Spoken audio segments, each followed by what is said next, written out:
A quick fact that I'm sure a lot of people don't know about. Do you guys remember Operation Pelican Drop when they transported several Mexican Mafia members, Aryan Brotherhood members, high-profile Crip gang members like Vincent Bruce, Honey Bear from Venice Shoreline Crips, and AB member John Stinson? You guys remember that? They transported these guys from Pelican Bay Shoe to the LA County Jail in the back of a helicopter. Well, I bet you guys didn't know that they did something similar to Chuco, Conejo, DC, and some of these other guys that got indicted in Operation Quiet Storm. Here's a picture of Conejo, Chuco, and DC in the back of an airplane like Con Air. And here's another picture of them getting on the airplane.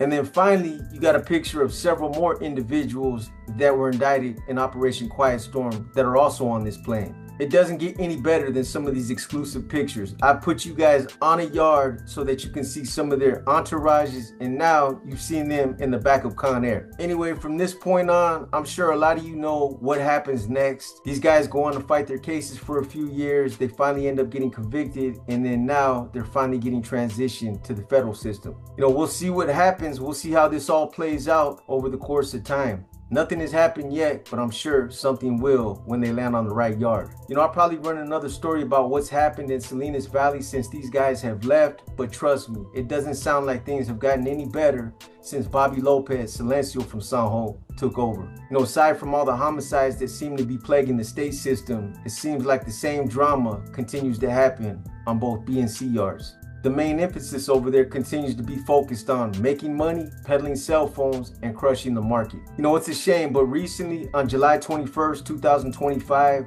an insole by the name of Edgar Picasso was ordered to bring in a package of fentanyl from the visiting room. Unfortunately for this guy, by the time he made it back to the building, the bindles that he had in his stomach had burst open and he died on the tier.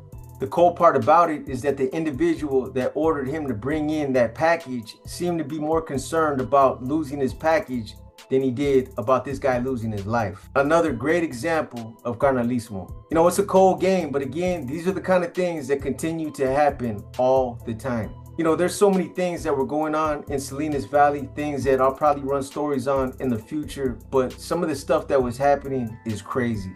Anyways, now that you guys got a lot of the facts about certain things that have happened in Salinas Valley, it gives you a better perspective on why certain things might have happened both before and after the fact. One of the questions that's been frequently asked is, why did BJ lock it up? And I think a lot of people ask that question because they assume he might have been embraced and respected more for making that sacrifice and for spilling his blood. And no matter how you look at it, that's exactly what him and Mateo did.